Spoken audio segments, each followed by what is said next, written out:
Nigel, thank you and good evening. Well, the top story from the GB newsroom tonight is that Leicestershire Police has referred itself to the independent watchdog over its investigation of assaults allegedly committed by Valdo Calacane before he went on to kill 3 people in Nottingham a few months later. He'd attacked 2 work colleagues at a factory in Kegworth in Leicestershire in May the same year. The Prime Minister said he hasn't ruled out an inquiry into the Nottingham attacks. The families of the victims have angrily questioned the mental health support given to Calacane, condemning the disgusting lack of a public inquiry into the murders of their loved ones. Now, in Bristol, 2 more people aged 20 and 22 have been arrested in connection with the deaths of 2 teenage boys who were fatally stabbed in the city at the weekend. Floral tributes have been laid at the scene where 15-year-old Mason Wrist and 16-year-old Max Dixon died after being attacked on Saturday night. A 44-year-old man and a 15-year-old boy have already been arrested. They remain in custody. The team investigating this awful incident are working around the clock to identify those involved and develop a full understanding of what happened.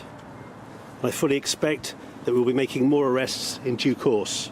These were 2 young men who had their whole lives in front of them, and our thoughts are with their families at this extremely difficult time. We have specialist officers in place providing them with support and keeping the family informed of developments. Mark Runacres of Avon and Somerset Police speaking there at the end of that report. Now, in international news, there are fears this evening that tensions in the Middle East could escalate after a drone attack killed 3 American troops and injured 34 others in Jordan. The Prime Minister urged Iran to work towards de-escalating the situation, and President Biden and the States vowed to hold those responsible to account. Tehran did respond today, saying it wasn't behind the attack, but instead accusing America of trying to incite and expand the crisis. More than 1,000 illegal migrants have crossed the English Channel so far this year. Home Office figures show 388 migrants made the journey just this weekend. The highest number to cross in a single day so far this year was 358 in 8 boats, which was on January the 17th, 2 weeks ago. And lastly, King Charles has left hospital in central London after a 3-night stay following treatment for an enlarged prostate. It's expected His Majesty could take up to a month off his public duties while he continues with his convalescence. Meanwhile, the Princess of Wales, who's been recovering from planned abdominal surgery, has also been discharged from hospital and returned to home in Windsor. If you're watching on TV, you can sign up for the latest GB News alerts by scanning the QR code on your screen. This is GB News. It's Britain's news channel.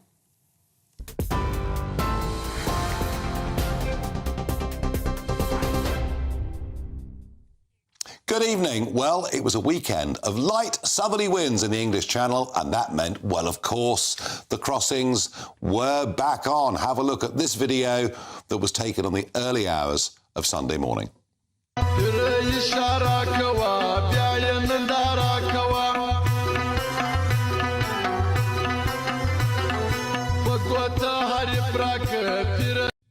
Well, there we are. There's a large group of very boastful young men, all without documents, coming into the United Kingdom. But we have to be fair, the French do actually try and stop the boats. Have a look at this, where they set fire to one of the dinghies, and there it is, burning away on the sand on the beach. So they do stop some dinghies, but the problem is the people that were in that dinghy will be back the next calm day in another dinghy and make the attempt yet again. So over 1,000 young men have already crossed the English Channel so far this year.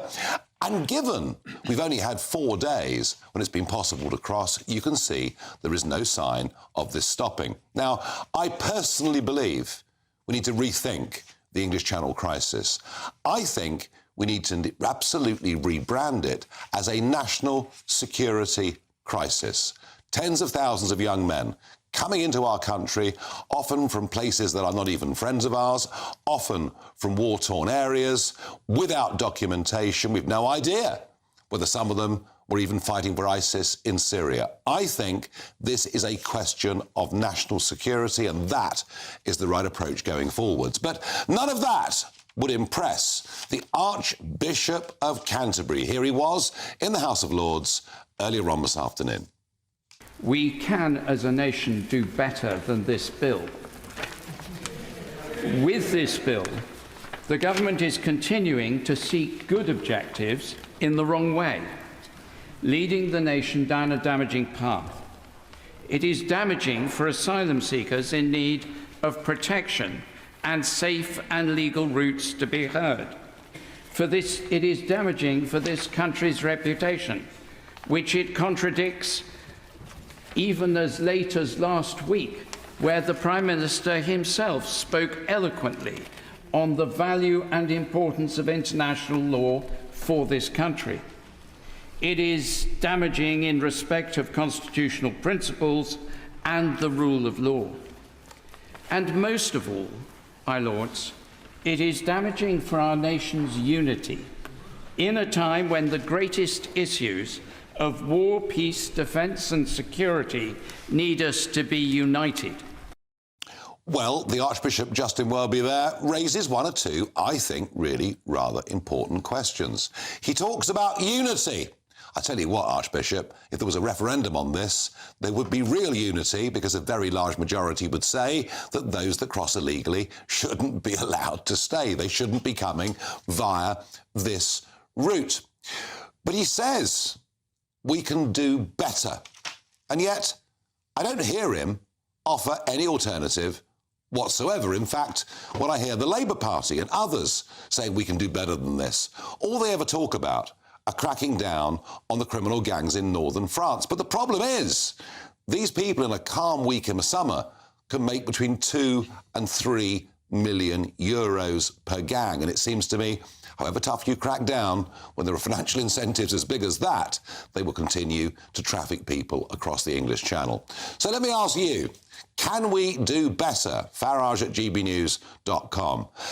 And I don't honestly think we will do better unless, as I say, firstly, we redefine this as a national security crisis. And secondly, in line with that, we say that the European Convention on Human Rights is 70 years old, out of date, has changed its purpose, and we no longer wish to be a part of it. Because I don't see with that, even if this legislation does go through Parliament, I just don't see British courts allowing deportations.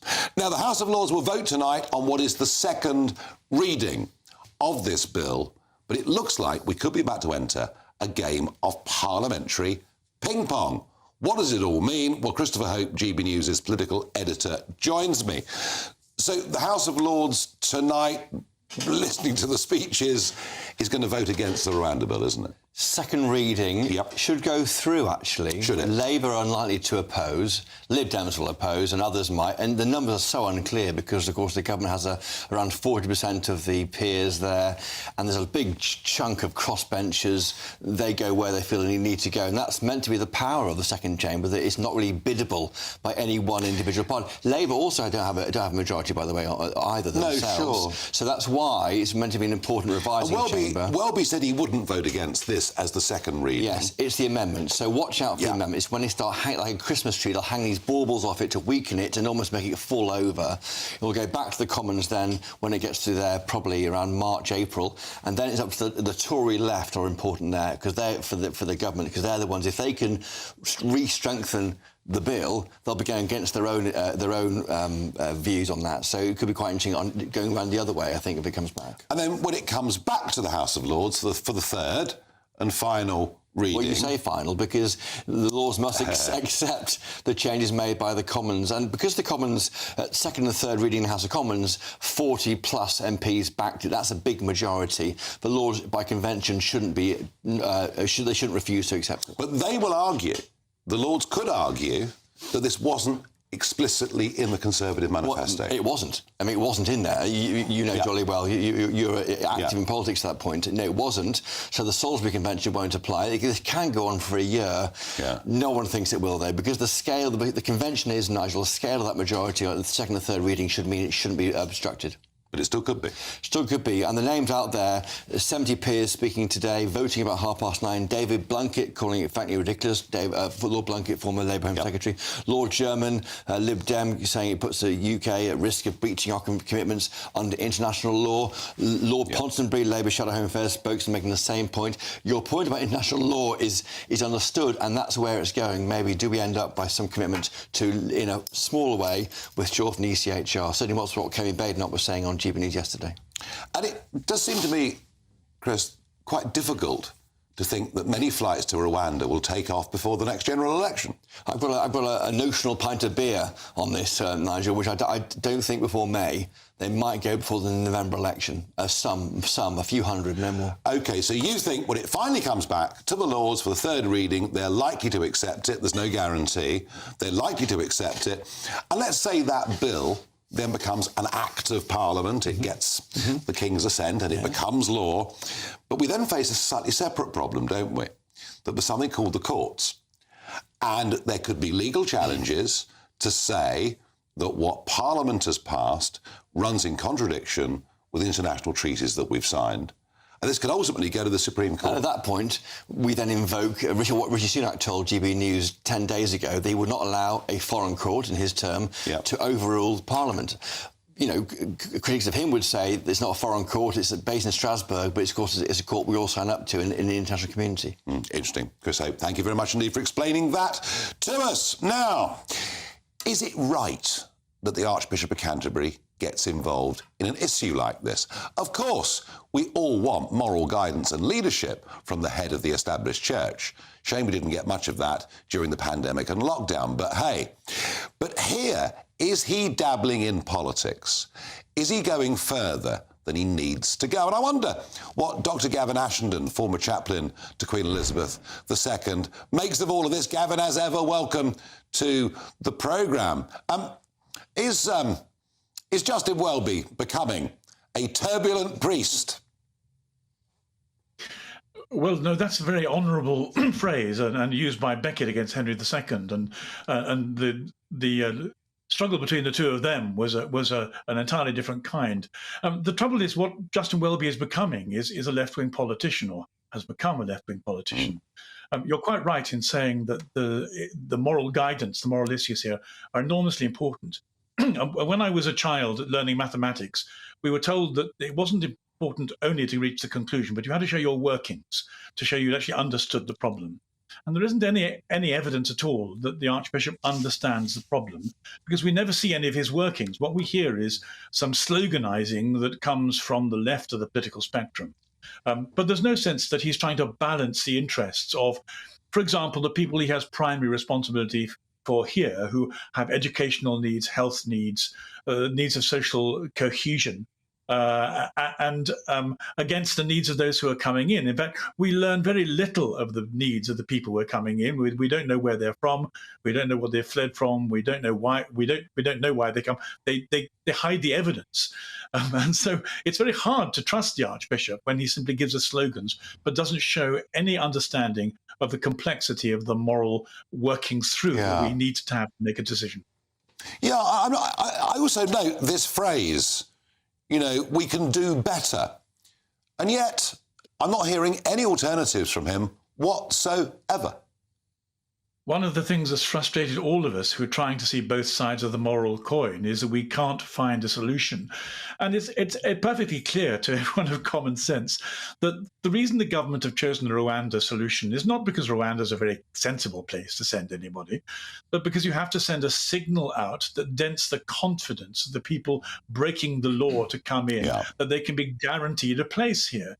And there are other signals going through, including our over-generous welfare system and the promise of employment by the government. So there needs to be some kind of signal to say this is not an automatic freebie, and that's the purpose of the Rwanda solution. It's a pro tem means of sending a different signal in the hope that if the signal bites at all, that the people who run these gangs will stop. So nobody pretends it's the ideal solution, but the Archbishop doesn't seem to understand the semiotics or even the politics of the thing. He simply trumpets slogans, and they're not very clever ones, and they don't help anybody. Gavin, a final thought on a Christian point. if I can. I mean, clearly, Christians want to help those in need. Where do we draw the line in terms of genuine refugees? And we have a long history in this country, don't we? Go back to the Huguenots, Jewish people, Ugandan Asians, etc. And I've no doubt there are some people coming in, who genuinely would qualify as refugees, and we've opened up, of course, to Hong Kong, to Ukraine. I mean, 500,000 people legally have come as refugees since 2016. Where, as a Christian, do you draw the line as to what we can acceptably do or not? I remember being a young man and being very struck by homelessness and being very upset. I even asked a homeless couple into my house once, which was a terrible mistake because they wouldn't go. But the problem with these moral decisions is you have to have information.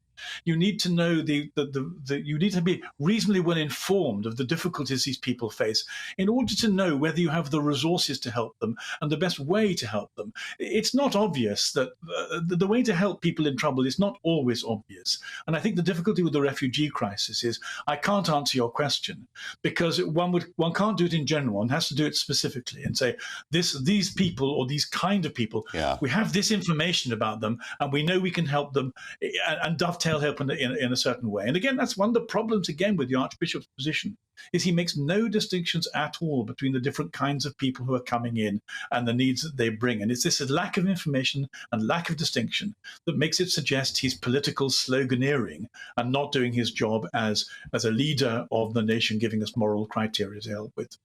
Strong words, Gavin Ashenden. As ever, thank you for joining the programme. And they were very, very strong words. Basically, the Archbishop is delving far too much into politics. Now, we've seen the German farmers' protests. We've seen, of course, what has happened in the Netherlands and a huge political change there. Well, today, French farmers are revolting. Indeed, they're calling it the Siege of Paris. And it seems that their ire is being directed at the European Commission in Brussels.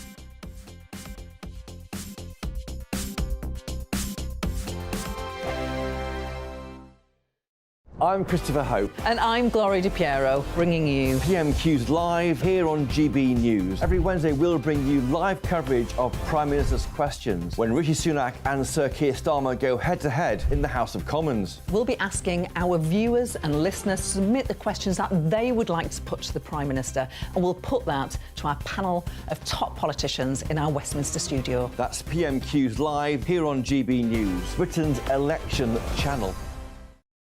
Good afternoon, Britain. Good afternoon, Britain. Join us, Tom and Emily, To find out what's happening in the heart of Westminster. and why it matters to you.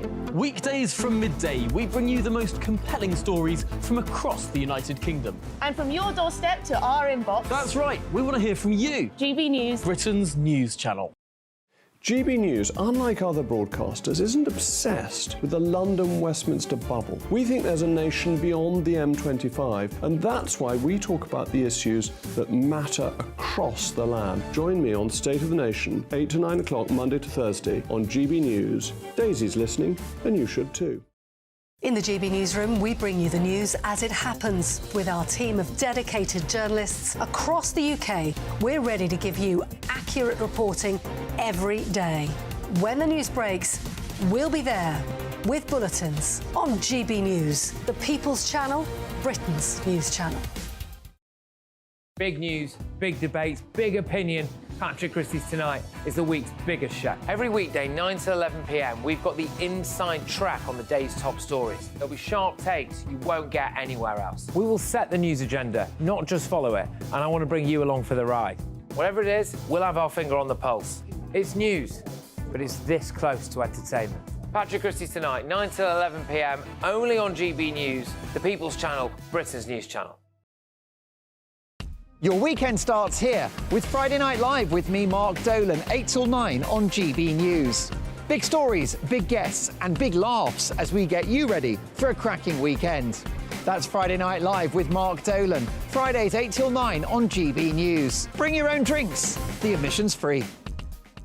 I'm Andrew Doyle. Join me at 7 o'clock every Sunday night for Free Speech Nation, the show where I tackle the week's biggest stories in politics and current affairs with the help of my 2 comedian panellists and a variety of special guests. Free Speech Nation, Sunday nights from 7 on GB News, the People's Channel, Britain's news channel. Wake up to the headlines with Headliners every morning at 5 a.m. We treat you to the day's biggest stories before anyone else, 7 days a week. You can catch up on everything you need to know before you've even had your kippers. Headliners every morning at 5 a.m. only on GB News, the People's Channel, Britain's news channel.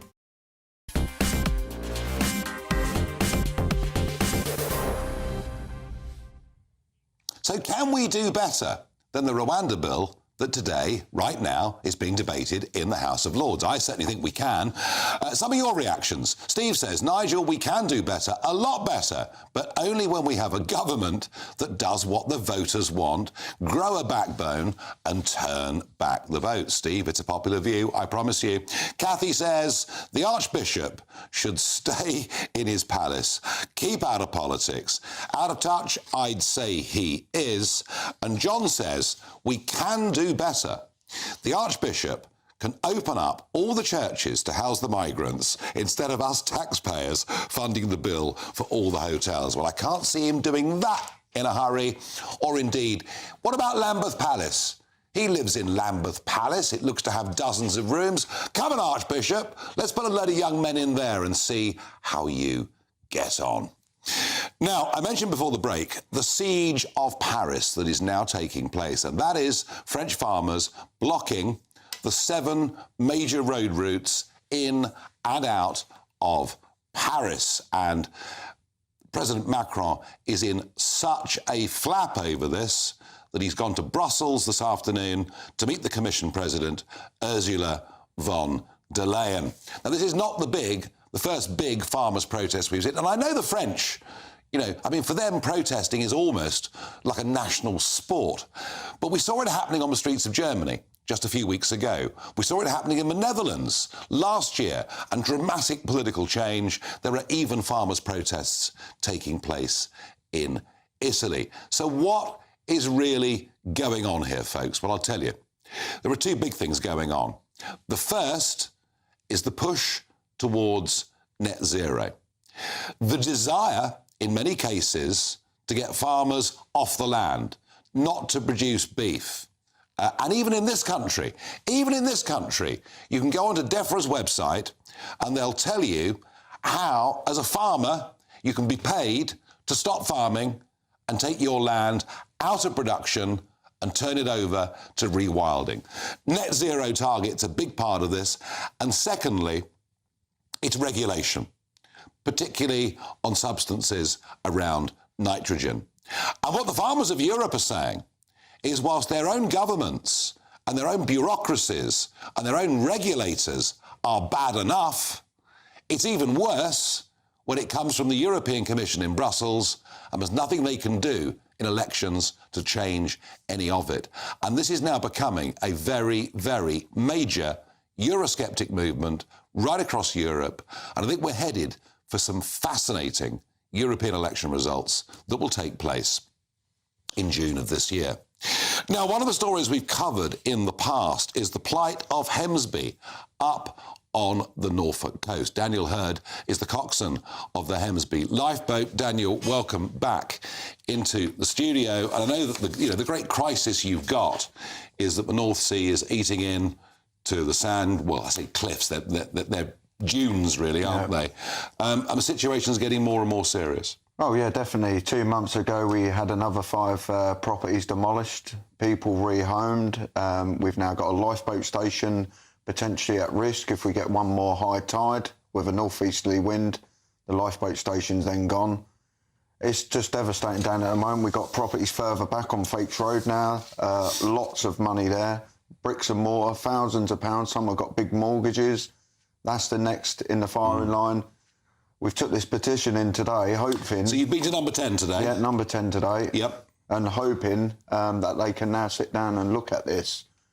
We need the criteria changed. At the moment, the Environment Agency got the criteria. It's around rooftop houses.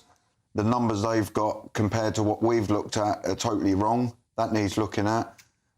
They need to work it out. There's £20 million we need to protect Hemsby. And this would be to put big granite defences on the base of the dunes, yeah. Yep. That'll put them down there, that'll protect the coastline. But we look at it, Hemsby brings in 88 to £100 million a year through tourism. Because it's a beautiful beach. Yeah, that's right. But why can they not give us £20 million to protect it for 25 years, like they're saying the rock granite will do? You were a bit disappointed not to be able to meet the MP today, Sir Brandon Lewis, the great Yarmouth MP. Oh, that's right. I wouldn't say I was surprised. For his input into things down at Hemsby have not been great. Everyone thinks he's won the hide-and-seek challenge of the year. We don't really see him too much, and we've had the Labour people down promising us the earth. Hopefully, if they did get in, they will be able to get things changed. So it's 20 million quid to save Hemsby, basically. That's it, yeah. End of. That's all we need, and that's all we're asking for. Have other parts of the Norfolk coast had help? Well, if you look at the other parts of the Norfolk coast, you've got Cromer and Munsley. They've got a sea wall already protecting them. Yeah. That was announced a few weeks ago. They've now been given 25 million to put rock granite in front of their sea wall. Yep. To help that. But you then got, from us, you've got Winterton. The sea wall starts just beyond that, heading through Sea Pauling. The other side of us, you then got Scrappy, that's got Gabby and Cages, and then you've got going through to Caister. So Hemsby's the only one. You're feeling a bit isolated, aren't you? Yeah, that's right. We've got nothing at Hemsby, and it's just being clawed away constantly. And this year, I said last time we were on, I was looking at 2 years, and I think I'm probably going to be right. I reckon we would lose that lifeboat shed within the next few months. Well, I wish you luck, Daniel, with the campaign. I know you're here with some of the boys. We saw the pictures of you walking up Downing Street earlier. I know sometimes it feels that you're the little guys against the big establishment. But... Well, it's not so much that. It's seeing people lose their homes and being at the front line of that, helping these people move, and we can't protect them. It's just sad. And now to see the next row of houses potentially could be in the firing line, there's a lot more people there. Depressing. Good luck with the campaign. Thanks for coming back on the programme. In a moment, we've got to talk about Iran. We really, really have, as 3 US troops are killed and 34 are wounded. There are now cries in America to hit back at Iran hard, coming from senior American politicians. But are we perhaps on the verge of a very dangerous escalation here? 2024, a battleground year. The year the nation decides. As the parties gear up their campaigns for the next general election. Who will be left standing when the British people make one of the biggest decisions of their lives? Who will rise? And who will fall? Let's find out together. For every moment, the highs, the lows, the twists and turns. We'll be with you for every step of this journey. In 2024, GB News is Britain's election channel. Your weekend starts here with Friday Night Live with me, Mark Dolan, 8 till 9 on GB News. Big stories, big guests and big laughs as we get you ready for a cracking weekend.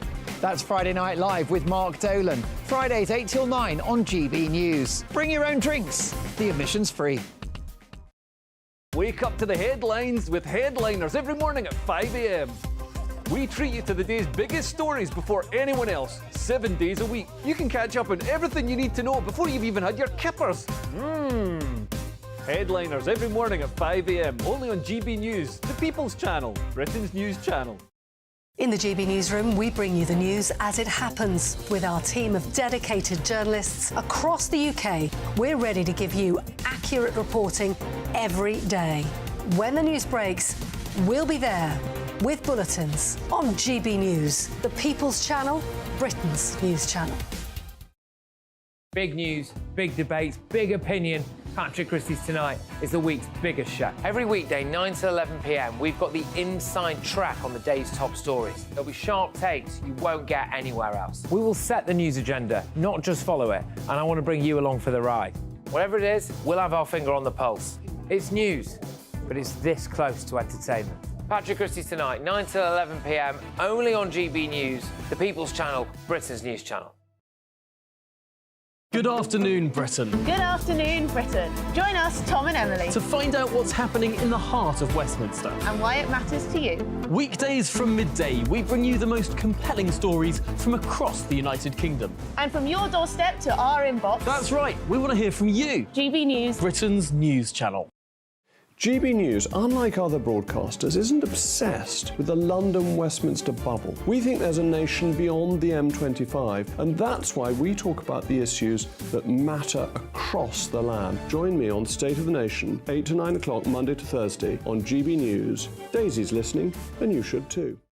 I'm Andrew Doyle. Join me at 7 o'clock every Sunday night for Free Speech Nation, the show where I tackle the week's biggest stories in politics and current affairs with the help of my two comedian panellists and a variety of special guests. Free Speech Nation, Sunday nights from 7 on GB News, the People's Channel, Britain's news channel.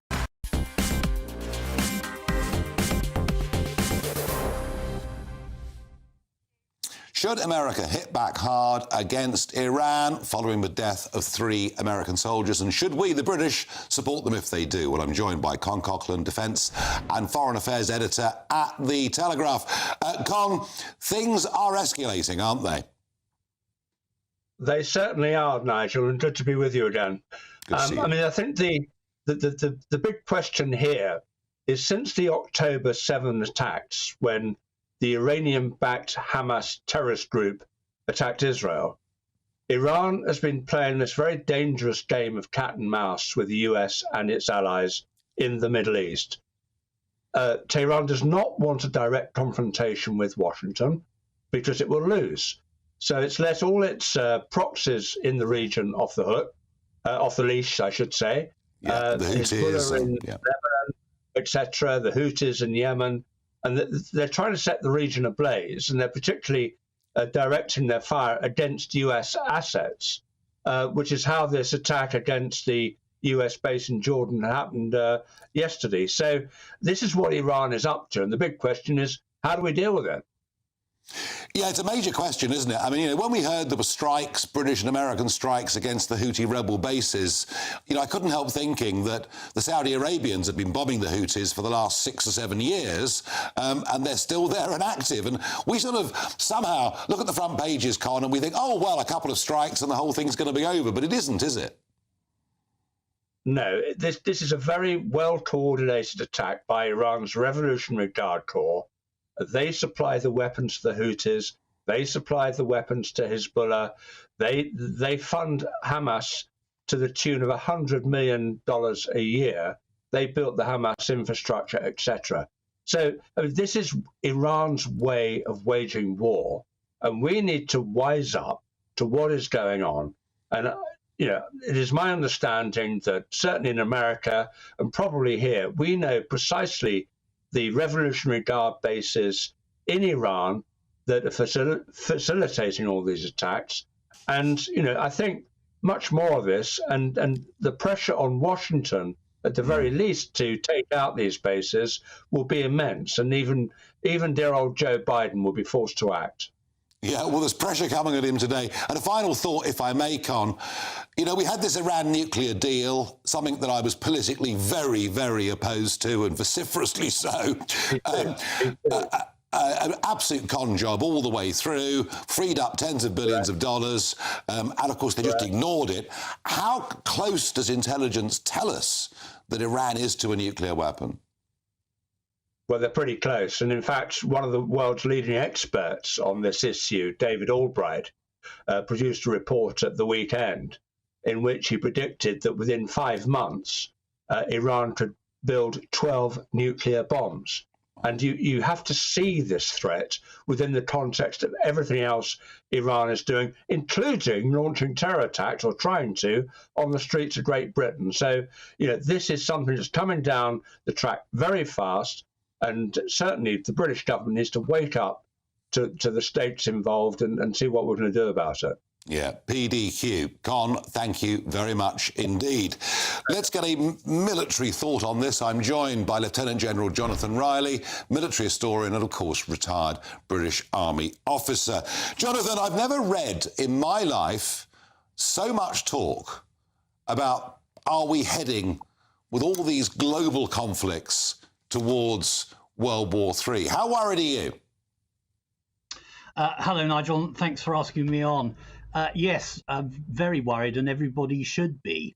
It's all too easy to talk yourself into a crisis rather than stand back, take a deep breath, and look at the actionable intelligence, because any response to what's happened needs to be on the basis of multi-source, good quality, actionable intelligence. Now, Con makes a very good point in this respect, that the trouble with saying, let's have a go at Iran, is which Iran do you mean? Yeah. Now, one diplomat who'd served a long time in Tehran said to me, as a principle, Iranian bad behavior should never be rewarded or indeed tolerated. And I think that's true. But there are multiple sources of authority in Iran. They are all opaque to each other. They play each other off against another. That can be useful to them, because it can be a firewall, it can be a problem. And in this instance, the foreign ministry is denying any direct Iranian involvement, but they haven't said anything about the IRGC. And I quite agree that it's the IRGC which is the problem here. They're the ones who are spreading money around to all these groups, which have launched up over 100 attacks since the start of the Gaza campaign against the US and others. To get back to your point, if we're going to avoid World War III, which would be started by just lashing out, we need to be pretty clear about who it is that we need to target. Yeah, and I've no doubt that debate is going on in the Pentagon literally as we speak. And a final quick thought, Jonathan, if I can. There was talk last week of conscription maybe being needed, and some very mixed reactions to that. But surely, at a time of such global problems, aren't our armed forces at a pitiful level in terms of size? They are indeed, but I don't think you should conflate the issue of conscription, which is as much about social engineering as it is about anything else. I think the point is that the professional military forces, which take a long time, given the complexity of modern equipment, to build up, have been deliberately eroded. Now, that has got to be turned around. It's got to be turned around by investment, by producing terms of service which are worthwhile, by energising the youngsters. And there's plenty of decent youngsters out there. You go to any cadet force establishment in Britain and you'll find some super youngsters who would like to serve, but it's just being made too difficult. Yeah. No, we've got to rethink all of this. Jonathan Riley, thank you very much indeed for joining me tonight on GB News. Now, debanking was a word that I was putting out there from last summer onwards. I was delighted to see that it actually has made it into the official dictionary this year. Well, maybe not so with some elements in America. The What the Farage moment over the weekend was the big American comedy show, Saturday Night Live. Have a look at this on debanking. Trump did have a slight stumble this week while talking about banks, and he introduced an interesting new term called debank. We're also going to place strong protections to stop banks and regulators from trying to debank you. They want to debank you, and we're going to debank. I don't know what the hell debank means, but he might have to take de-ambulance to see the doctor. And there you are, debanking now being talked about in America openly as a term, and yet the liberal elite don't know what it is, say they've never heard of it. What a bunch of idiots. Smug, complacent idiots, so many of them are. Now, over the weekend, there has been a remarkable turnaround in English cricket. They're out in India. It was the first Test match, and we were in dire, dire trouble. A young, inexperienced team, and the commentators on Friday and Saturday lashing out at Ben Stokes, the England cricket captain. England's Bazballed as India spin exposes golf. Troubles mounting, and these headlines kept our England pay price for long hops and muddled thinking. You'd have thought for all the world, tumble dire and big attacks on Stokes' leadership of the team. Poor planning, over-promotion. Stokes' captaincy has not been good enough. And I read these newspapers on Saturday morning and thought, goodness gracious me. However, an extraordinary innings from Ollie Pope of 196 and a young, Tom Hartley, complete debutante at Test cricket, hasn't even played much first-class cricket, storms back with 7 wickets, and we win an extraordinary victory. And this is now what the newspapers have to say. Just 48 hours later, we get Michael Vaughan, the former England captain, saying this was the finest England Test victory of my lifetime. Now, I'm not showing you those headlines to have a go at journalists. I'm showing you those headlines to understand why so many tens of millions of us love sport. We love it for its total unpredictability. We love it because of highs and lows of emotion that it puts us through. And that was Ben Stokes' 14th win. 14th win out of 19 Test matches that he's captained, compared with 1 win in the previous 17 Tests under Joe Root, the previous captain. All of which goes to show that good leadership can turn around a company, can turn around a cricket team, and indeed could turn around a country, which is why Rishi Sunak's announcement today on a ban on disposable vapes, frankly, misses the point and is not, in my view, an act of good leadership. We'll debate that after the break.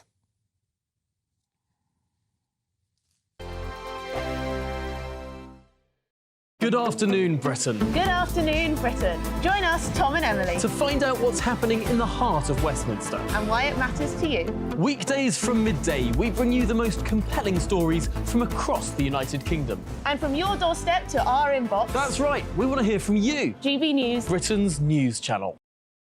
Every Sunday from 11, join Michael Portillo. There will be topical discussion, looking at the week before and the week to come. So kick back and relax at 11 a.m. on Sundays on GB News with me, Michael Portillo. GB News, the People's Channel, Britain's news channel.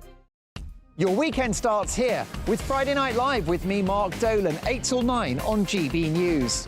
Big stories, big guests, and big laughs as we get you ready for a cracking weekend.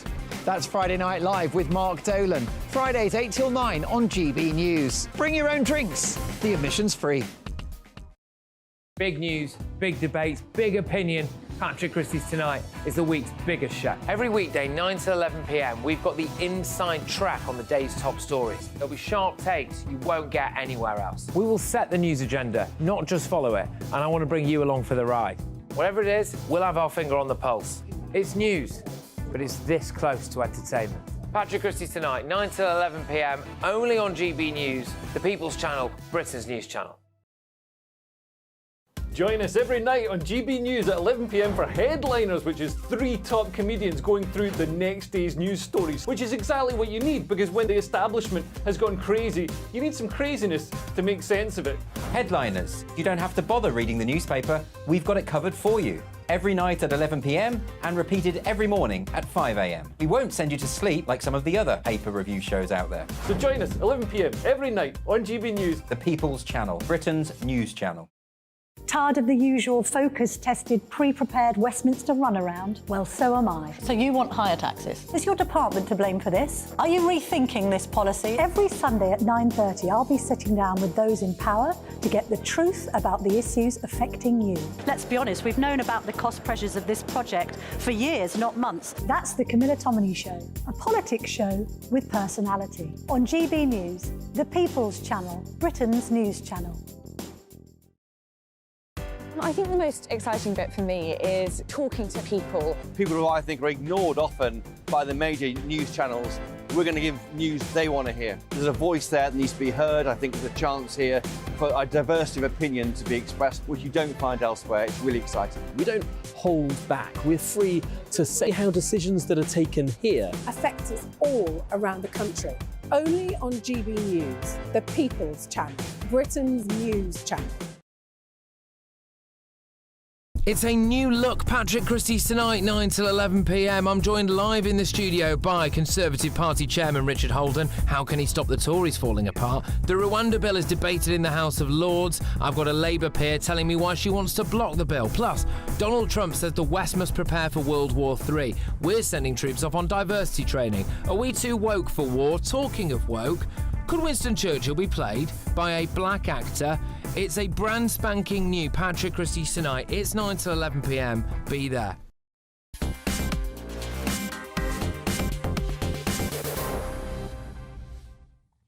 here we go again, a meddling Puritan Prime Minister who wants to regulate our lifestyles as much as he possibly can. Not content with the most extraordinary piece of legislation, which says that anybody born after the 1st of January 2009 will never legally be allowed to buy cigarettes. He's at it again today, yes, and he's announcing that disposable vapes will be banned, that vapes will be sold in plain packages, that the choices of flavours will be very radically reduced as well, and he launches it all exclusively on Lad Bible, as if to show he's down and cool with the kids. Now, there is a little bit of a rebellion brewing on this, and perhaps unsurprisingly, Liz Truss is leading it.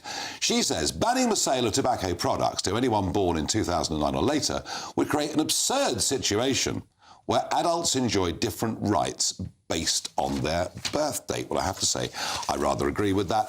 I think this Puritan Prime Minister, if he had the chance, would ban alcohol too. I have little doubt about that, but perhaps he has lots of time to think about this on his weekly 36-hour fasts.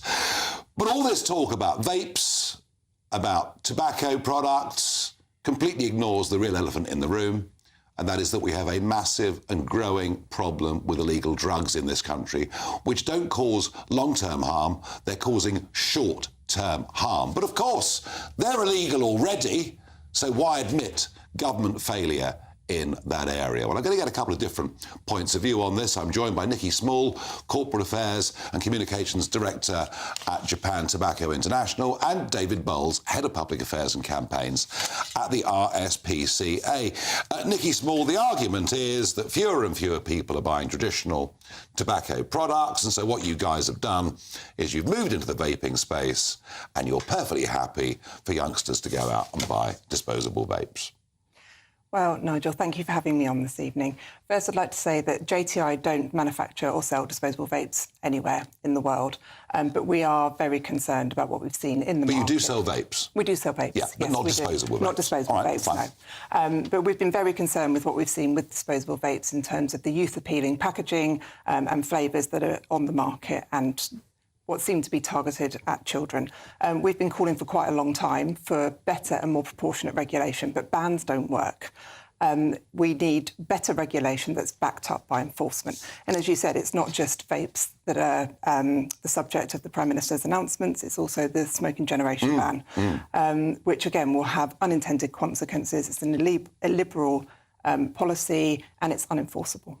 Yeah, and, you know, you're looking with both of these things potentially at black markets being created. Now, I made the point about drugs, which I really believe are short-term doing enormous damage to youngsters in this country, psychological damage, etc. But, of course, things being illegal doesn't stop them being consumed. Now, I was surprised, David Bowles, that you, from the RSPCA, had a view on this. So what is your gripe with disposable vapes? So we're delighted that the government is moving on disposable vapes at the moment. What we're seeing is a huge increase both in their use but also in their disposal. Disposable vapes are being disposed of possibly up to 5 million a year, and the RSPCA's main view is the impact that that has on wildlife and on our pets. We've already seen a couple of dogs which have died from ingesting disposable vapes.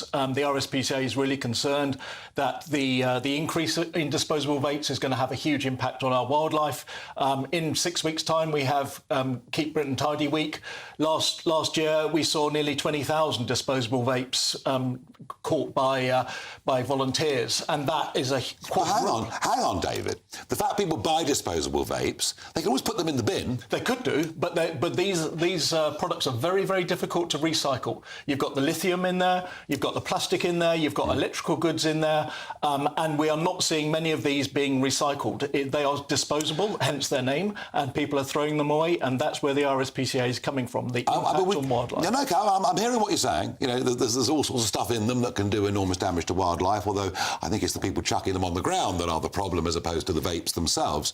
But couldn't we argue this? I mean, it's quite extraordinary, driving almost anywhere in the country, to see the amount of fast food wrappers, you know, from all the big names that are literally just chucked out of car windows. They must be doing just as much harm to wildlife. Yeah, so the RSPCA sees a lot of wildlife casualties from bottles, from disposable cartons, from fast food outlets. But if you look at the way that is working, some of those companies do have responsible corporate ethics on those, and they are trying to collect those disposable litter. So what the RSPCA is what the RSPCA is saying, this is a growing problem, and we can get rid of this problem and concentrate on other issues if we just get rid of disposable vapes. So that's why we support. All right, no, I understand it. I mean, I wasn't sure why the RSPCA were in on this debate, but now I do understand it. Back to the basic point. So if people can't buy disposable vapes, they can buy normal vapes. What would the cost-price differential be between the two? So disposable vapes sell for around £4 or £5 at the moment. Yep. If you have a tank system or a pod system, you're looking between £10 and £40. OK. But yeah, the cost is one part of it, and that's something the government can address. But they need to look at other regulation as well around the packaging and the flavours. Well, they're talking about plain packaging. Now, we've done plain packaging, of course, for cigarettes. It's now very difficult when you buy cigarettes now because they can't find them, because they all look the same, whereas before they had their own distinctive colours and brands.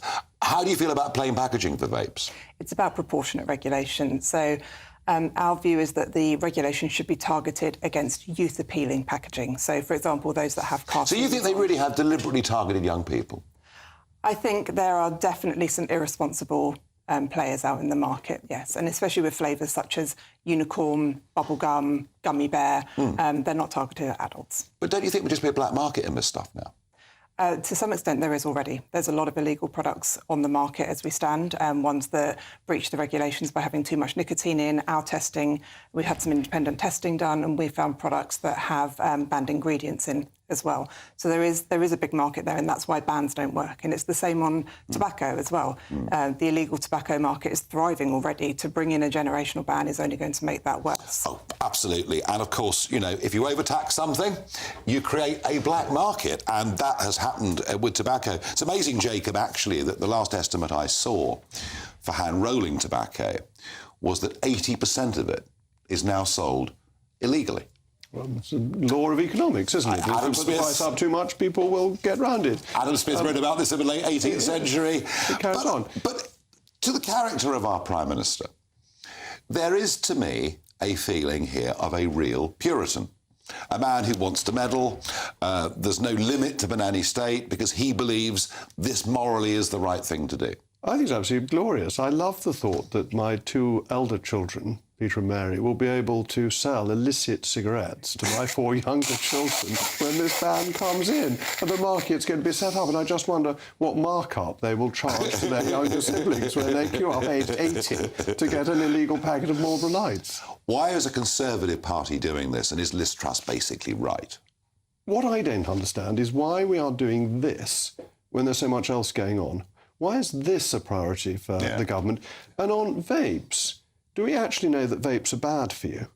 Is the evidence there that vapes are bad for people's health? We know about tobacco. We know tobacco kills. It's really straightforward. And therefore the state has a legitimate interest. But are we certain that vapes are bad, or are we just stopping something people enjoy? No, we're not 100% sure, but I'm sure that's not your main focus tonight, Jacob. What is? No, I will be touching on it. My main focus is this ridiculous level of regulation that's coming in on importing dangerous apples into the UK from Europe. Those fiendish Europeans may be poisoning our apples, and the dunderheads at DEFRA are getting very concerned about this. They have raised the rating on them. And this seems to me to be the antithesis of Brexit. Brexit was about openness, about free markets, about reducing regulation, and we're now putting regulation on things that are perfectly safe for no good reason. So that's my opening shot. And there was an argument made at the weekend, I think Lord Hannan made the argument, that we could be buying a lot of cheaper food from other parts of the world and we're just not doing it. Exactly the same argument I wish to make, that instead of making it harder to import half a pound of cheese from France, we should make it easier to import the cheese from the rest of the world. It gives more choice to consumers, lowers prices. The benefit of Brexit that we argued for in 2016. Is any of this going to happen before the general election? Well, the extra costs are going to be put on before the election. So why are we making people worse off? This is really bad politics. Doesn't make much sense to me. Well, that's all going to be with Jacob in just a few seconds' time. I'm done for the day. Back with you tomorrow night, live at 7 o'clock. Before that, let's have a look at the all-important weather. Looks like things are heating up. Boxed boilers, sponsors of weather on GB News. Evening, I'm Alex Deakin. This is your latest weather update from the Met Office for GB News. Bit of a drab start tomorrow, but it should cheer up in many locations with some sunny spells, and it's going to get very windy once more across Scotland during Tuesday night and into Wednesday. The wind's pretty light at the moment. It's not many isobars across the chart, but this low has been making for a very wet day over parts of Wales and northern England. The rain is going to start to ease through this evening. We do still have a Met Office yellow warning in place, and it stays pretty soggy over much of northern England and Wales through the night. In the far south, generally dry and cloudy. Further north, it's dry and clear and cold. A frosty night across much of Scotland and Northern Ireland. So a cold start here, but we should see plenty of sunshine on Tuesday.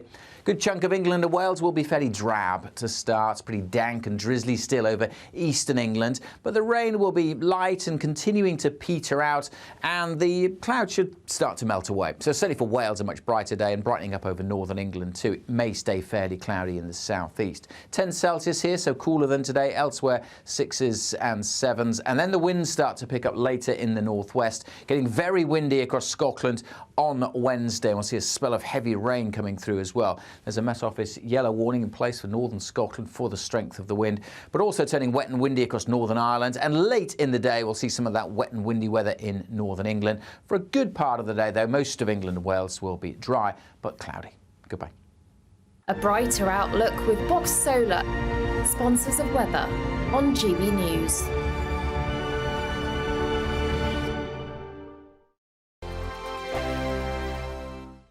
When the news happens, it happens here. And really important breaking news. Breaking news this morning. On TV, radio and online, the news starts here on Britain's Newsroom. All the biggest stories and the answers that you need from across the UK and beyond. Join Britain's Newsroom from 9:30 on GB News. The People's Channel, Britain's news channel.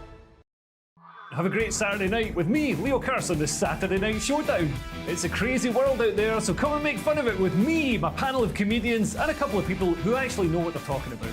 This Saturday Night Showdown is your front row ticket to the clown show every Saturday, only on GB News, the People's Channel, Britain's news channel. Your weekend starts here with Friday Night Live with me, Mark Dolan, 8 till 9 on GB News. Big stories, big guests, and big laughs as we get you ready for a cracking weekend. That's Friday Night Live with Mark Dolan, Fridays 8 till 9 on GB News. Bring your own drinks. The admission's free. Now then, Lee Anderson here. Join me on GB News on my show, The Real World, every Friday at 7 p.m. I'm not eating bloody cat. Are you Delicious. mental? Open your mouth. OK, here comes a train. Reminds me of the scene in Singing in the Rain. Adam, is that a good one? Whoa! Join me at 7 on GB News, Britain's news channel. Good afternoon, Britain. Good afternoon, Britain. Join us, Tom and Emily, To find out what's happening in the heart of Westminster. and why it matters to you. Weekdays from midday, we bring you the most compelling stories from across the United Kingdom. And from your doorstep to our inbox. That's right, we want to hear from you. GB News, Britain's news channel. I'm Andrew Doyle. Join me at 7 o'clock every Sunday night for Free Speech Nation, the show where I tackle the week's biggest stories in politics and current affairs with the help of my two comedian panellists and a variety of special guests. Free Speech Nation, Sunday nights from 7 on GB News, the People's Channel, Britain's news channel. In the GB Newsroom, we bring you the news as it happens. With our team of dedicated journalists across the UK, we're ready to give you accurate reporting every day. When the news breaks, we'll be there with bulletins on GB News, the People's Channel, Britain's news channel. Wake up to the headlines with headliners every morning at 5 a.m. We treat you to the day's biggest stories before anyone else, 7 days a week. You can catch up on everything you need to know before you've even had your kippers. Headliners every morning at 5 a.m, only on GB News, the People's Channel, Britain's news channel. GB News, unlike other broadcasters, isn't obsessed with the London-Westminster bubble. We think there's a nation beyond the M25, and that's why we talk about the issues that matter across the land. Join me on State of the Nation, 8 to 9 o'clock, Monday to Thursday, on GB News. Daisy's listening, and you should too.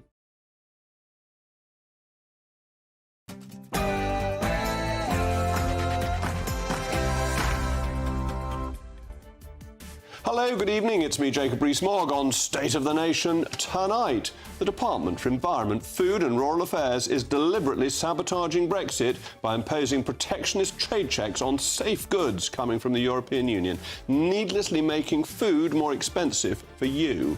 It's been 4 years since we left and we haven't had any checks, so why do we need them now? The House of Lords continues on its tirade against the only viable solution to the migrant crisis, the Rwanda plan. Reports suggest the Bolshevik barons want to delay the bill until after the election. But is it their right? And speaking of migration, a Sunday Times investigation has revealed the racket that is our university system, which is effectively selling immigration, encouraging thousands of people to come to Britain in spite of the public mandate to reduce it. Plus, I'll be asking why a Conservative government is trying to ban smoking and vaping when there are so many more important things to do. State of the Nation starts now.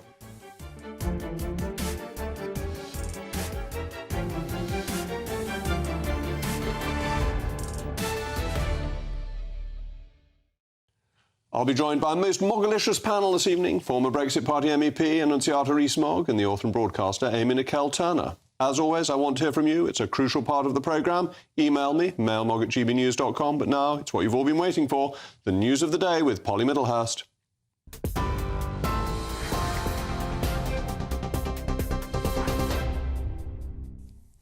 Jacob, thank you, and good evening to you. Well, the top story from the GB newsroom tonight is that Leicestershire Police has referred itself to the independent watchdog over its investigation of assaults allegedly committed by Valdo Calacane before he went on to kill 3 people in Nottingham a few months later. He'd attacked 2 work colleagues at a factory in Kegworth in Leicestershire in May the same year. The Prime Minister said he hasn't ruled out an inquiry into the Nottingham attacks. The families of the victims have angrily questioned the mental health support given to Calacane, condemning the disgusting lack of a public inquiry into the murders of their loved ones.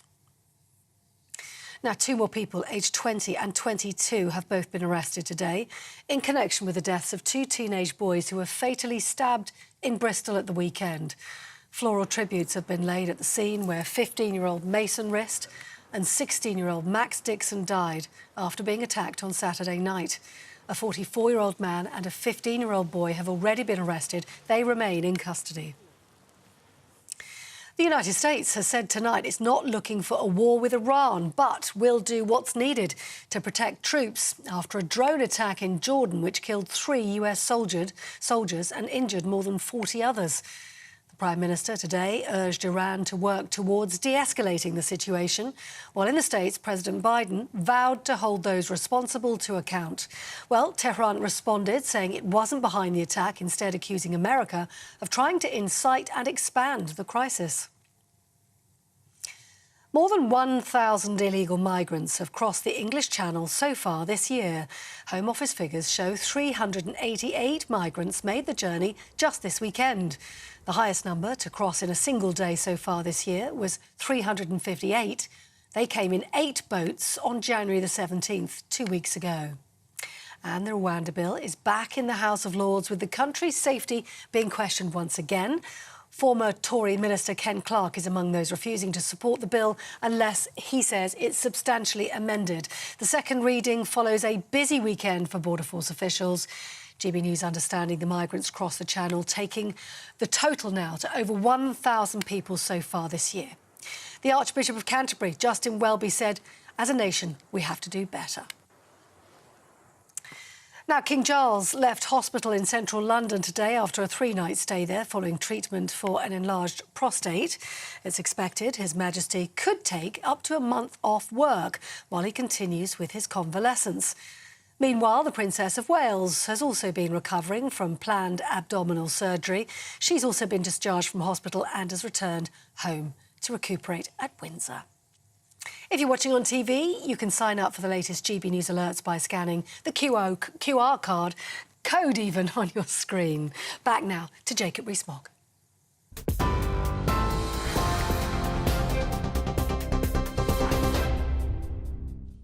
Have you ever seen anything more dangerous? An apple, a tomato, and a strawberry deemed to be potentially hazardous according to the dunderheads of DEFRA. Perhaps they took the 1980s film The Revenge of the Killer Tomatoes too seriously, because I have brought into the studio the most dangerous things, according to them, that I think I have ever brought into a TV studio. In a protectionist move to put up prices and damage Brexit, loony officials have raised the risk rating of these and other imported fruit and vegetables. This matters because roughly half of the food we eat in the UK, and nearly 2/3 of that, comes from the European Union. Since we left the EU, which was 4 years ago this week, the government has taken the decision not to impose trade checks on goods coming in from the bloc. Why? Because they're safe. They're not dangerous. This is an apple, not a hand grenade. But as an ITV report has revealed, from this week, the government will begin superfluous checks on food coming from the EU, which will cost £200 million extra for imports. And these checks create 3 tiers of food-based risk: low, medium and high. These were low until last week and are now deemed as medium. And food such as milk, cheese, fish, as well as livestock, will be classified according to these risks, and if they're medium or above, will need health certificates. And it's these health certificates which impose costs on suppliers, which then get passed on to you, the consumer. But the government doesn't need to do this. As I've said, we've not had these checks for the past 4 years because these foods are safe. So why implement them now? Indeed, the Department for Environment, Food and Agricultural Rural Affairs, DEFRA, told this programme in a statement, "We are committed to delivering the most advanced border in the world. The Border Target Operating Model is key to delivering this, protecting the UK's biosecurity from potentially harmful pests and diseases and maintaining trust in our exports." But that isn't ready yet. We need to have that ready and then apply it globally, because we don't need these checks to protect our biosecurity, as the one thing we know about the EU is that it over-regulates and its standards are very high. We don't need any worries about the EU sending us things that haven't been regulated within an inch of their lives. And we've been accepting these goods from the EU over recent decades perfectly safely. And these checks will have the biggest impact on small traders and small consignments. So they'll reduce choice whilst putting up costs. The big suppliers will be able to cover the new costs, but smaller suppliers will find it makes them less competitive. So will make produce more expensive and reduce the range available to consumers. It is simply an act of self-sabotage. And when I was in government, DEFRA wanted to do all this, and I opposed it vigorously and had great support from Boris and Liz Truss. And we stopped them, in spite of hysterical claims from DEFRA. But it's this department that is pushing for this protectionist agenda.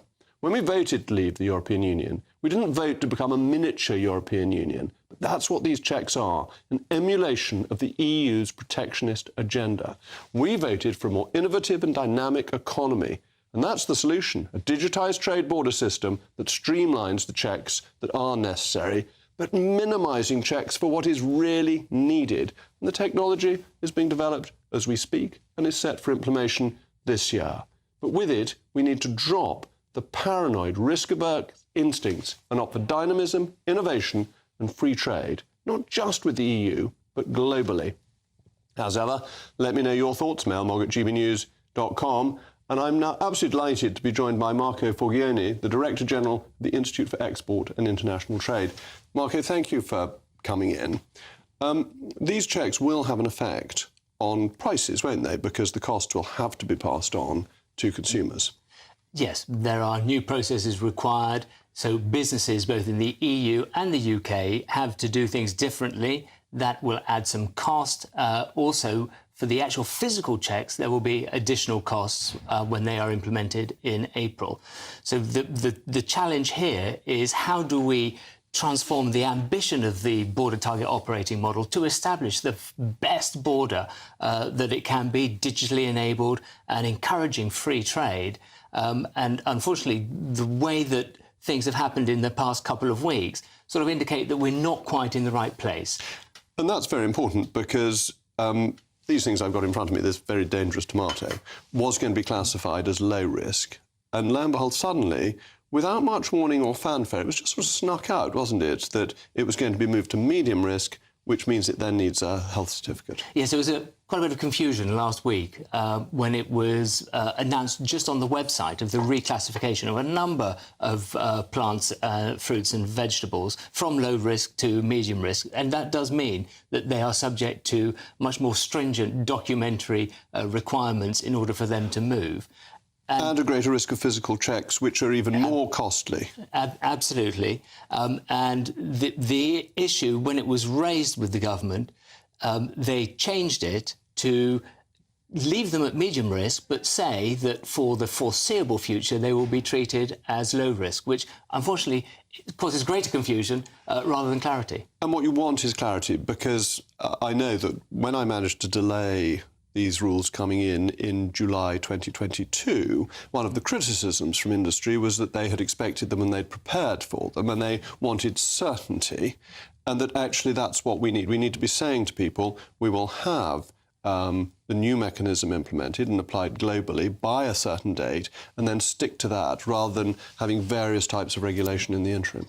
And the problem with the target operating model, as you'll know, Jacob, is that it's been delayed 5 times. So it's really important that the government sticks to its agenda, does stick to the timetable, and we need then to see how the implementation is made to ensure that it is low friction, free trade, and supports diversification of supply chains internationally. That's right. It's not just about Europe, is it? And this is part of the problem, that instead of reducing regulation on the rest of the world, we've decided to increase regulation on something that is already safe. And this seems to be an entirely self-inflicted wound on our trading system, because we ought to be opening up to provide cheaper goods for consumers that are goods, by and large, we don't produce in this country.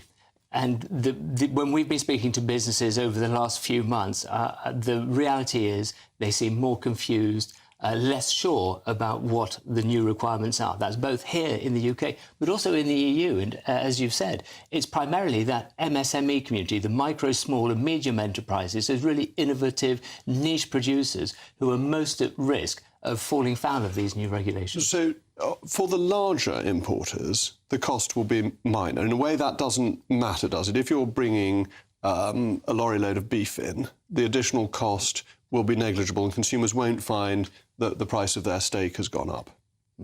So it does depend, and not trying to complicate things, but it depends on the type of product that's coming through. But sure, the larger retailers and suppliers have got teams who are there looking at the rules and regulations, the customs documentation that's required. If you are a small producer and supplying into the UK, now you're having to build knowledge, expertise and potentially a team just to deal with those requirements in the short term. And the cost for an individual health certificate will be broadly the same. So if it's a small consignment, the cost proportionate to the consignment will be large. The costs are exactly the same, regardless that there is a common user charge that is introduced as well, so everyone bears some of the burden.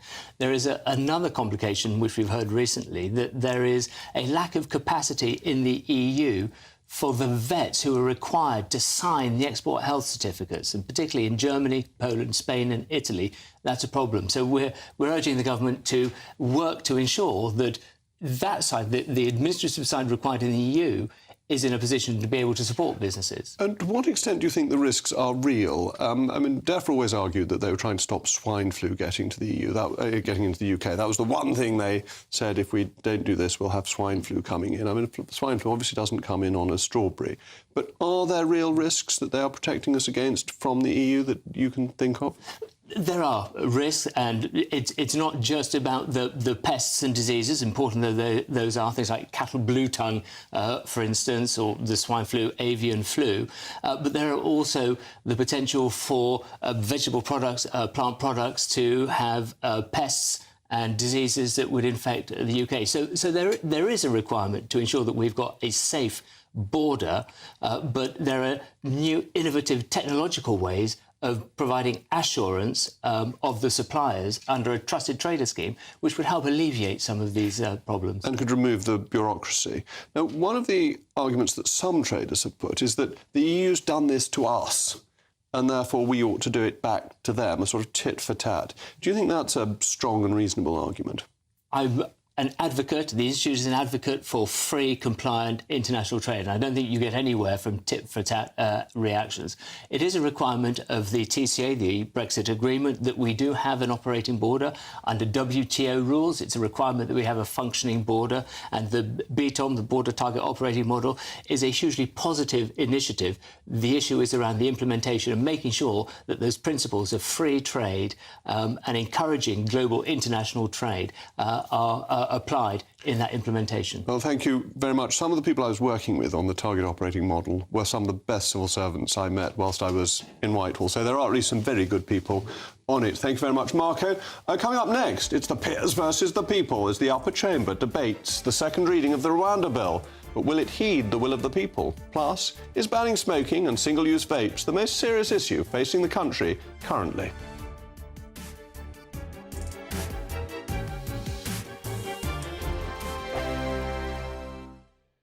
I'm Christopher Hope. And I'm Gloria Di Piero, bringing you PMQ's Live here on GB News. Every Wednesday, we'll bring you live coverage of Prime Minister's questions when Rishi Sunak and Sir Keir Starmer go head-to-head in the House of Commons. We'll be asking our viewers and listeners to submit the questions that they would like to put to the Prime Minister, and we'll put that to our panel of top politicians in our Westminster studio. That's PMQ's Live here on GB News, Britain's election channel. Good afternoon, Britain. Good afternoon, Britain. Join us, Tom and Emily, To find out what's happening in the heart of Westminster. and why it matters to you. Weekdays from midday, we bring you the most compelling stories from across the United Kingdom. And from your doorstep to our inbox. That's right, we want to hear from you. GB News, Britain's news channel.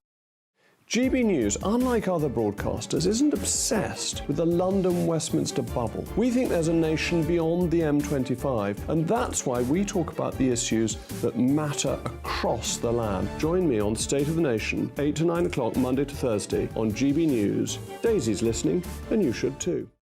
In the GB Newsroom, we bring you the news as it happens. With our team of dedicated journalists across the UK, we're ready to give you accurate reporting every day.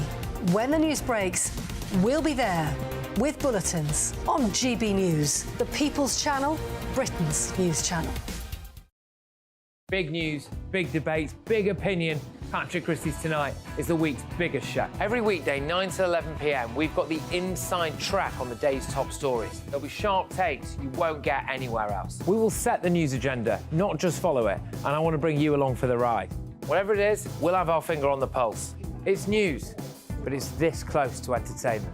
Patrick Christie's Tonight, 9 to 11 p.m, only on GB News, the People's Channel, Britain's news channel. Your weekend starts here with Friday Night Live with me, Mark Dolan, 8 till 9 on GB News. Big stories, big guests and big laughs as we get you ready for a cracking weekend. That's Friday Night Live with Mark Dolan, Fridays 8 till 9 on GB News. Bring your own drinks, the admission's free. I'm Andrew Doyle. Join me at 7 o'clock every Sunday night for Free Speech Nation, the show where I tackle the week's biggest stories in politics and current affairs with the help of my two comedian panellists and a variety of special guests. Free Speech Nation, Sunday nights from 7 on GB News, the People's Channel, Britain's news channel. Wake up to the headlines with headliners every morning at 5 a.m.